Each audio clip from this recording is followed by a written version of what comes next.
Iran पर attack करने के लिए अमेरिका ने समंदर में शक्तिशाली युद्धपोतों की फौज उतारी हुई है और एक एयरक्राफ्ट कैरियर मोर्चा संभाल चुका है, जबकि दूसरा मिडिल ईस्ट की तरफ बढ़ रहा है। ऐसे में ईरान उन हथियारों को जमा कर रहा है जिनके दम पर अमेरिकी एयरक्राफ्ट कैरियर की जल समाधि वो बना सकता है, और इस प्लान में ईरान को साथ मिल रहा है चीन का।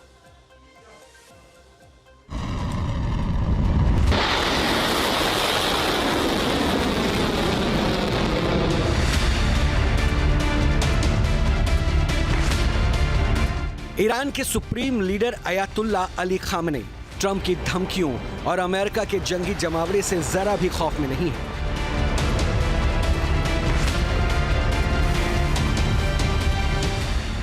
तो इसकी सबसे बड़ी वजह है चीन का लाल सुल्तान, जो न सिर्फ ईरान के पाले में खड़ा नजर आ रहा है बल्कि ईरान को सैन्य मदद भी दे रहा है।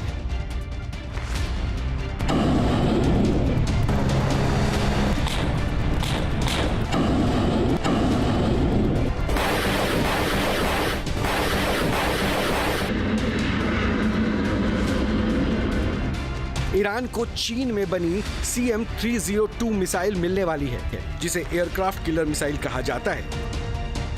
चीन और ईरान की दोस्ती किसी से छुपी नहीं है।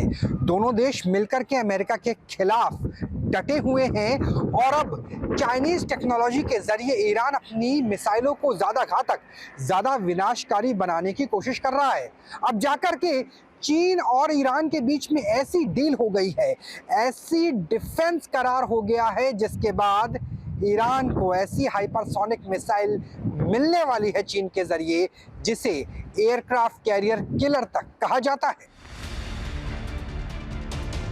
CM-302 एक सुपरसोनिक मिसाइल है जो दुश्मन के वॉरशिप की जल समाधि बना सकती है।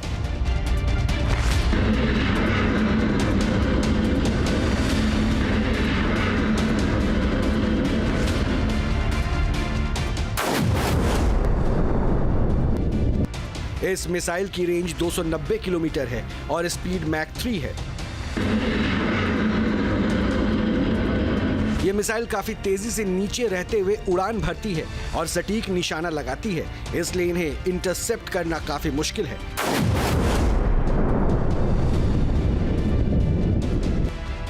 इसे एक बार लॉन्च करने के बाद गाइड करने की जरूरत नहीं पड़ती, यह खुद अपना रास्ता तय करती है। इसे जमीन, युद्धपोत या फाइटर जेट कहीं से भी लॉन्च किया जा सकता है। इसलिए अमेरिका ने ईरान की घेराबंदी में एयरक्राफ्ट कैरियर और डिस्ट्रॉयर की फौज मिडिल ईस्ट में समंदर में उतार रखी है। उससे निपटने के लिए यह मिसाइल ईरान के लिए गेम चेंजर साबित हो सकती है।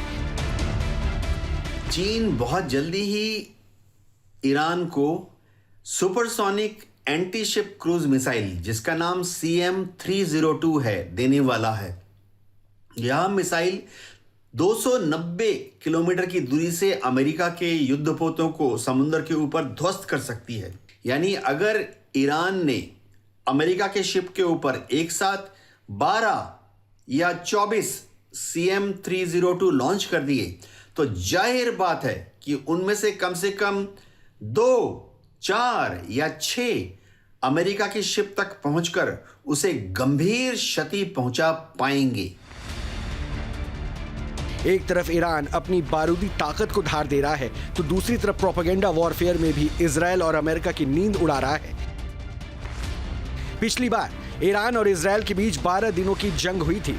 उसको लेकर ईरान लगातार दावा कर रहा है कि इस युद्ध में इजरायल को काफी तबाही झेलनी पड़ी थी।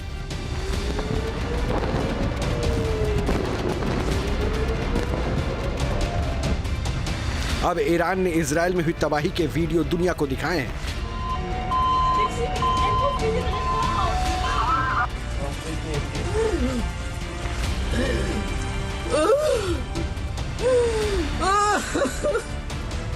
ईरान के हंडाला हैकर्स ने इजरायली सैनिकों के अकाउंट हैक कर लिए और 12 दिन की जंग में हुए नुकसान के वो वीडियो जारी किए जिन्हें अभी तक देखा नहीं गया। इन तस्वीरों को देखिए, कैसे बिल्डिंग खंडहर में तब्दील हो चुकी है। ईरान का दावा है कि जून 2025 में हुई जंग के दौरान उसके मिसाइल्स के हमले में इजरायल को वो तबाही झेलनी पड़ी।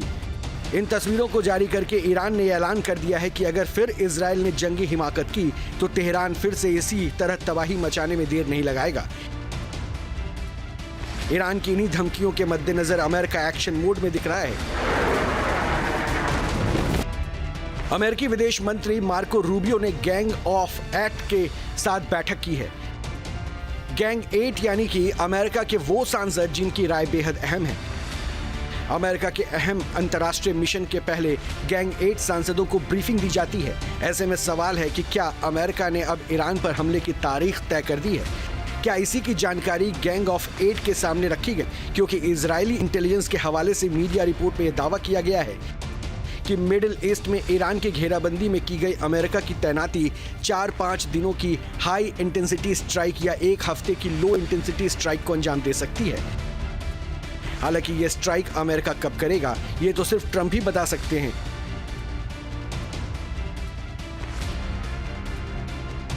लेकिन ईरान ने भी ठान लिया है कि अगर अमेरिका ने एक भी बम गिराया तो उसकी मिसाइल्स और जंगी ड्रोन मिडिल ईस्ट में अमेरिका की ताकत के गुरूर को चकनाचूर कर देगी।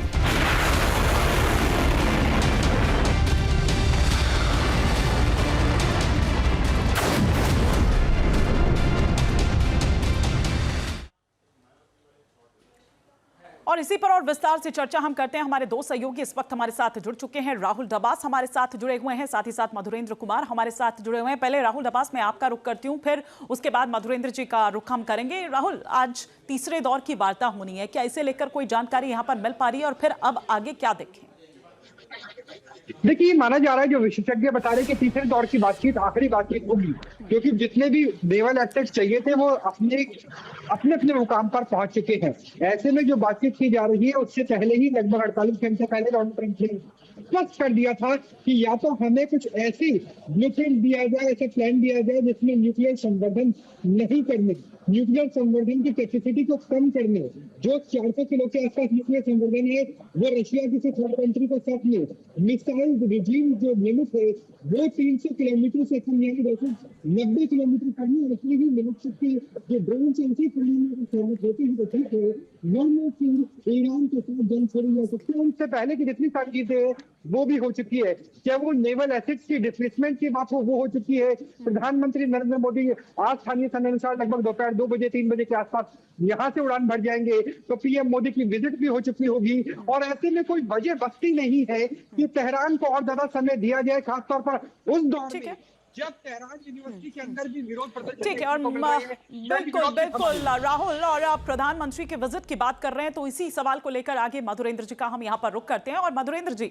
जो समझौते होने हैं या जो भी कुछ, वो तो एक अलग बात है, लेकिन प्रधानमंत्री नरेंद्र मोदी का वहां पर होना, टाइमिंग भी, और साथ ही साथ मिडिल ईस्ट के लिहाज से अगर हम देखें, वो मल्टी अलाइनमेंट के हिसाब से हम देखें, उस स्ट्रैटेजी के हिसाब से अगर हम देखें, तो आप क्या देखते हैं भारत का?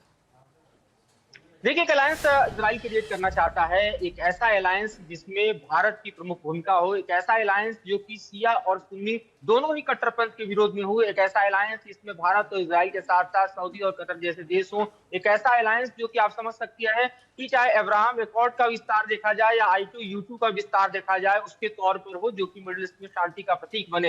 लेकिन जाहिर तौर पर इस वक्त की जो स्थितियां और परिस्थितियां दिखाई दे रही है, उस युद्ध के मंडराते हुए बादल हमें दिखाई दे रहे हैं। जिस तरह से सेक्रेटरी रूबियो ने कहा कि अगर ईरान जो है वो अपने न्यूक्लियर प्रोग्राम, अपने मिसाइल प्रोग्राम को नहीं रोकता है तो ये दुनिया के लिए खतरा है। ऐसे में अमेरिका को कदम उठाने पड़ेंगे। जाहिर तौर पर देखिए, 2 मीडिया रिपोर्ट्स ऐसे अमेरिका से निकलकर सामने आए हैं जिसमें ये दिखाई दे रहा है कि प्रीएम्प्टिव स्ट्राइक इजराइल को करना चाहिए। तो ये अपने आप में बड़ी बात है कि प्रीएम्प्टिव स्ट्राइक जो इजराइल को करना चाहिए। इस वक्त इजराइल में आप देखिए तो F-22 रैप्टर जो है वो अमेरिकी तैनात है। दूसरी तरफ आप देखिए तो मेडिटेरियन में हम देख रहे हैं ग्राल फोर्ट तैनात है, यानी ऐसा एयरक्राफ्ट करियर जो कि जो मौजूदा परिस्थिति है उसमें टैकल करने के लिए पर्याप्त माना जा रहा है। और खुद जो एयर डिफेंस सिस्टम है इजराइल के वो पूरी तरह से तैनाती में है। तो कुल मिलाकर युद्ध की समूची तैयारी हो चुकी है। बातचीत अगर विफल होती है तो बारूद बरसना तय माना जा रहा है। बहुत शुक्रिया मधुरेंद्र जी, आपका भी, राहुल डबास आपका भी।